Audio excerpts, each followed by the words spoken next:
अस्सलाम वालेकुम फ्रेंड, कैसे हो आप सब लोग। इंशाल्लाह आप सब ठीक होंगे। मैं भी अल्लाह का शुक्र है, मैं भी अच्छे से हूँ। और पीछे आपको आवाज़ आ रही होगी बैकग्राउंड में, ये हमारे यहाँ पे काम चल रहा है ना, फर्नीचर वगैरह का, मतलब पड़ोस में, उसी की आवाज़ है। और खैर कोई नहीं, चलो मैंने सोचा एक हैप्पी वुमेंस डे एक अलग से ब्लॉग बनाती हूँ। अपने ब्लॉग में इसको शामिल नहीं करती हूँ क्योंकि बातें बहुत सारी होती हैं, और जब औरतों की बातें आ जाए, औरतों का टॉपिक आ जाए, तो बातें तो बस अनलिमिटेड ही होती हैं। एक औरत, एक दिन औरत का हो सकता है हैप्पी मदर्स डे, एक दिन माँ का हो सकता है? नहीं, ना ही तो बिना माँ की ज़िंदगी पूरी है, और ना ही औरत के बिना ज़िंदगी पूरी है। औरत घर से चली जाए तो घर का हर एक कोना धूल से भर जाता है। औरत ना हो घर के अंदर, जैसे कि हमारी माँ अगर घर के अंदर ना हो तो मायका नहीं होता, उस घर के अंदर अच्छा नहीं लगता। बेटी ना हो तो घर सूना, बेटी ना हो तो शादियों की रौनक अधूरी होती है। क्यों? सबसे पहले घर में जब शादी फंक्शन होते हैं तो बहन बेटी को इकट्ठा करा जाता है, क्योंकि यही असली रौनक है। अगर ये नहीं आएंगी तो घर में चाहे आप कितनी भी झालर टांग लो, फूल लगा लो, औरतों से, बहन से, बेटी से ही घर के अंदर रौनक आती है।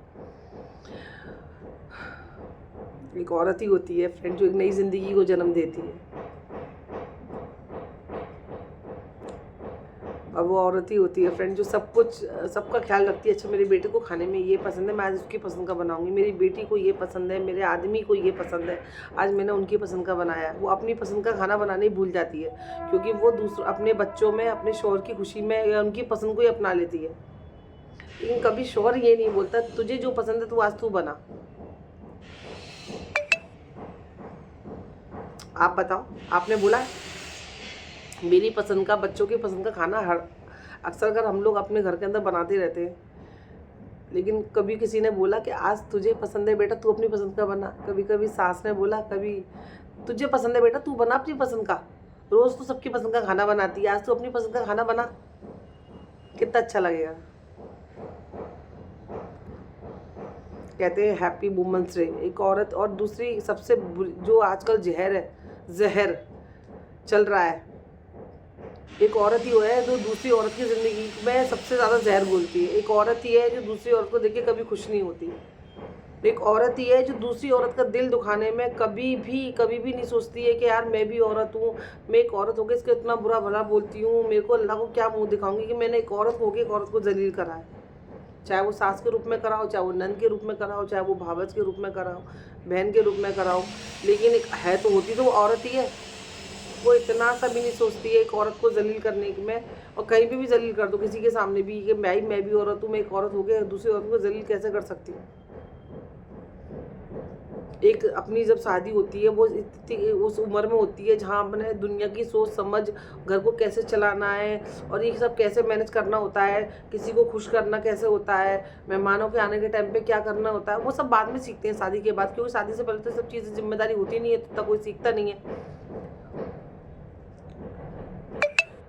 और अगर इतनी सी कमी रह जाए, इतनी सी कमी रह गई तो तुमने 99 काम अच्छे करे होंगे, और एक एक काम बुरा करा हो तो 99 आपके कामों को खत्म, वो अच्छे है ही नहीं। एक बुराई आपकी 99 अच्छाइयों पे हावी हो जाती है। एक औरत अपनी ज़िंदगी की जो जवानी के जो 10-15 साल होते हैं ना, वो अपने बच्चों को पालने में लगा देती है। भाई बच्चा चाहिए, चलो ठीक है, औलाद हो गई, अल्लाह ताला ने औलाद नवाजी, उसको बड़ा करने में, उसको उसका ख्याल रखने में, उसका स्कूल भेजने में, वो उसके 10-15 साल उस तरह से निकल जाते हैं कि जो उसकी जवानी के दिन होते हैं वो तो ख़त्म ही हो जाते हैं। फिर एक टाइम के बाद जब वो अपने ऊपर ख्याल रखना शुरू कर देती है कि चलो अब मेरे बच्चे बड़े हो गए हैं, अपना खा पी लेते हैं, मेरे को इतनी टेंशन नहीं है, तो चलो मैं अपने ऊपर ध्यान देती हूँ, अपने ऊपर अपने पसंद के कपड़े पहनती हूँ, अपने हिसाब से रहती हूँ, तो उस आज तो वो औरतें जो दूसरी औरतें होती हैं ना, जो खुश नहीं रहती ना, वो उस औरत को खुश नहीं रहने देती। ये तेरी उम्र है ये कलर पहनने का, ये तेरी उम्र है लिपस्टिक लगाने की, अरे ऐसे कपड़े पहनती है, पैंट पहनती है, अब तो ये प्लाजो पहन रही है इस उम्र में। क्यों? प्लाजो का, पैंट का उम्र से कोई लेना देना है? 10-15 साल जब वो जवान थी तो उसने अपने बच्चों में ख़त्म कर दिए। अपने बच्चों को बड़ा करने में, उसको क्या पसंद है, उसको जब वो कुछ खा नहीं पाता उसको शीरा बना के दे रहे हैं, उसको केले को हलवा करके उसको खिला रहे हैं, उसको क्या पसंद है वो दे रहे हैं। 3 साल की उम्र में बच्चे को कितना खाना खिलाया जाता है, क्या खिलाया जाता है वो दे रहे हैं। तो वो सारे 10-15 साल तो हमने उस बच्चे को दे दिए, लेकिन अब हमारा वक्त आया है जब हमारे जीने का। तो वो जो औरतें होती हैं ना, जो कभी खुश नहीं रहती हैं फ्रेंड, वो हमेशा यही सोचती है हम खुश नहीं रहे तो ये औरत कैसे खुश रह सकती है, उसको टॉर्चर करने में लगी रहती हैं। तो ये कलर क्यों पहना तूने, अरे अब ये उम्र में ये कलर अच्छा नहीं लगता। उम्र से कलर का क्या लेना देना। तो वो औरतें ही दूसरी औरतों को ना इस तरह से डिप्रेस कर देती हैं, ये डिप्रेशन में डाल देती हैं कि भाई अब ये एज में ये कलर नहीं पहनना, ये एज में ये लिपस्टिक नहीं लगानी है, ये एज में ऐसे कपड़े नहीं पहनने। वो कौन बनाता है, वो औरतें तो बोलती हैं, आदमी नहीं बोलते। आदमी अल्लाह का शुक्र है, अगर आदमी आपका कोई दोस्त भी होगा ना वो बहुत अच्छा होगा, लेकिन एक औरत ही दूसरे औरत को खुश नहीं रहने देती है फ्रेंड। फिर बोलते हैं एक दिन आया था हैप्पी वुमेंस डे। अरे बाप रे, कितना हैप्पी रखा है अपने औरतों को, खुश रहने दिया है। कभी माँ के रूप में, कभी नंद के रूप में, कभी किसी और के रूप में, हमेशा औरत को ही जलील किया है। इसको ये ढंग नहीं आता, इसको बच्चा ऐसे पालना नहीं आता, उसको ये नहीं आता, बच्चे नहीं हो रहे तो बच्चे क्यों नहीं हो रहे, 2 साल हो गए तो बच्चे नहीं हो रहे। भाई बच्चा देने वाला तो अल्लाह ताला जिस दिन मुकर्रर करेगा, जो तारीख मुकर्रर करेगा अल्लाह ताला जब ही देता है। लेकिन वो टॉर्चर नहीं हो तो आदमी को दूसरी शादी का प्रेशर, भाई नहीं हो रहा है तो दूसरी शादी कर ले। जैसे कि वो लिखा हुआ है कि दूसरी शादी से बच्चे हो जाएंगे, वो टॉर्चर। उसके बाद आता है एक 8 मार्च, हैप्पी वुमेंस डे। हैप्पी रहने कब दिया औरतों को जो हैप्पी वुमेंस डे बना रहे हो। एक औरत अपने बच्चे को पालने के लिए जरा भी शर्म नहीं करती है, अपनी सारे फैशन सब कुछ ख़त्म कर देती है, किसी के घर के बर्तन धो लेती है, बच्चे को पालना है, बाहर जॉब करने चली जाती है, बाहर कपड़ा बेच रही है, फ्रूट बेच रही है, फूल बेच रही है, गजरे बेच रही है, किसके लिए, अपनी औलाद के लिए। मेरी औलाद को अच्छे से सब कुछ करूँ मैं। लेकिन जब औरत की खुशी की बारी आती है ना तो वो सब उसको हक नहीं है। फिर वो औरत का एक पता है एक सांचा कैसे तैयार किया गया है कि औरत को सिर्फ यही हक है कि तुम दूसरे को खुश रखो। मेहमान आए ना तो तुम उसका ख्याल रखना है, बहन बेटी आ रही है तो तुम्हें उसको पूछना। ये अलग से औरत एक दायरा बना के दूसरी औरत को जलील करने के लिए दायरा बना लेती है भाई, कि अब मैं बड़ी हूँ, अब ये ऐसे ऐसे ऐसे ऐसे चलता है। बहुत सारी बातें हैं फ्रेंड, लेकिन जब मैं बोलती हूँ ना हैप्पी वुमेंस डे आता है तो कहाँ औरतों को बहुत खुशनसीब होते हैं वो घर परिवार जहाँ पे औरतों को टॉर्चर ना किया गया हो, कुछ बोला ना गया हो। और ऐसा लगता है कि जैसे कि जब शादी होके आ रही है ना वो परफेक्ट आनी चाहिए भाई। वो शादी के बाद सब चीज़ सीखती है, वो शादी से पहले कैसे सीखेगी कि भाई ये रिश्ते कैसे, इनको कैसे निभाना है, कैसे चलना है, हर एक चीज़ का दायरा आता है ना। आप फर्स्ट क्लास के ABCD पढ़ाने वाले बच्चों के हाथ में आप लॉयर की किताब रख दो, बोलो सारे सेक्शन तुझे याद करने हैं, तो वो कैसे कर लेगा। इसलिए एक औरत, आप औरत हो, औरतों को खुश रहने दो, उसके बाद हैप्पी वुमेंस डे बोलना।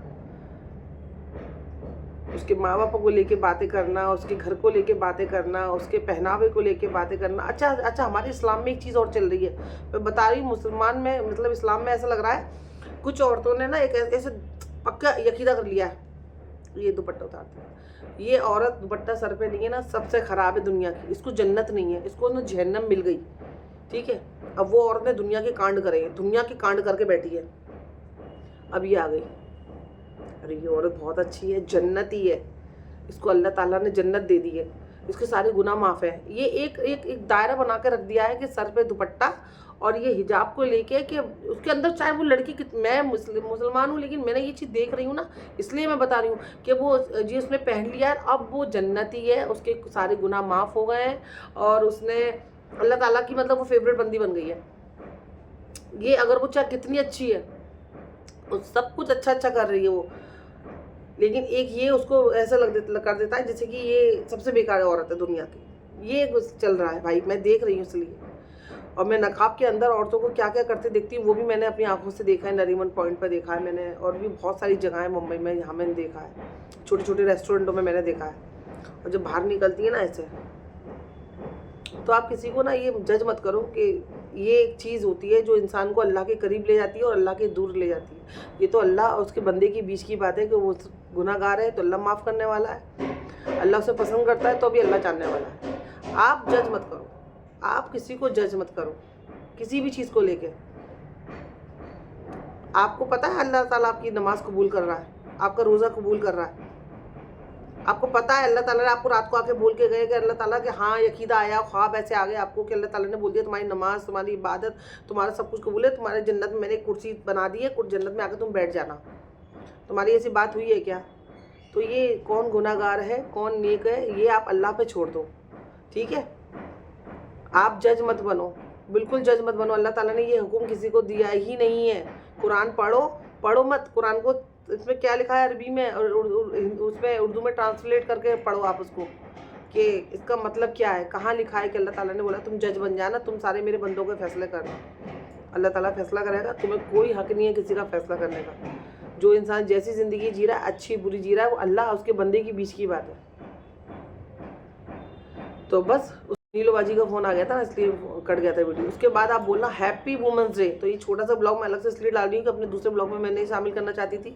आपको मेरी बात अच्छी लगी हो तो कमेंट करना, नहीं अच्छी लगी तो कोई बात नहीं है, आपका डिसीजन, आपकी चॉइस, ठीक है। मैं अपनी चॉइस आपको ऊपर थोप नहीं रही हूँ, मैं अपनी चॉइस आपको बता रही हूँ, अपनी सोच आपको बता रही हूँ। तो ये ब्लॉग यहीं खत्म करती हूँ। दोबारा से नीलोबाजी का फ़ोन आ रहा है, इंशाल्लाह ताला जल्दी मिलूंगा नए ब्लॉग के साथ में। अपना ख्याल रखो, दुआ में याद रखना, जियो जीने दो, किसी को जज मत करो।